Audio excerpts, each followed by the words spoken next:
بسم الله الرحمن الرحیم حامدا و مصلیا. محترمینو، یو محترم رور دا پوښتنه کړې ده چې یو چا پیسې پیدا کړي دي، نو آیا دغه پیسې په مسجد کې مصرفولی سي او که یا په مسجد کې کار شروع دی چې په مسجد کې ولګوي؟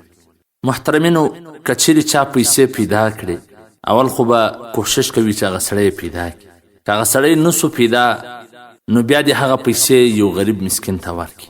که خپله غریب او مسکین دی، په خپله دې استعمال کړي. په مسجد کې د دې مصرف د دې استعمالول جایز نه دی، خو که د هر ځای ولګولې، هغه خاوند یې پیدا سو، د ورکولو ذمهداري پر تا باندې ده. یا به هغه ته وایه چې ما داسې غریب مسکین ته ورکړې، که هغو معاف کړې خو ټیک دی، که یې معاف نه کړې ته به یې هغو ته برته ورکوي.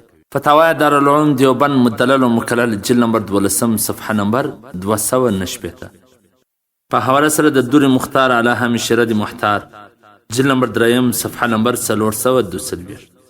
ها که چیرې یو غریب ته ورکړې، هغه غریب مالک جوړ سي، قبضه یې وکړي، بیا هغه د هغه مرضي ده په خپل تصرف کې راولي، په مسجد کې لګوي، هر ځای چې لګوي بیا څه مشکل نشته، خو دغسې په مسجد کې نسي لګولی. والسلام.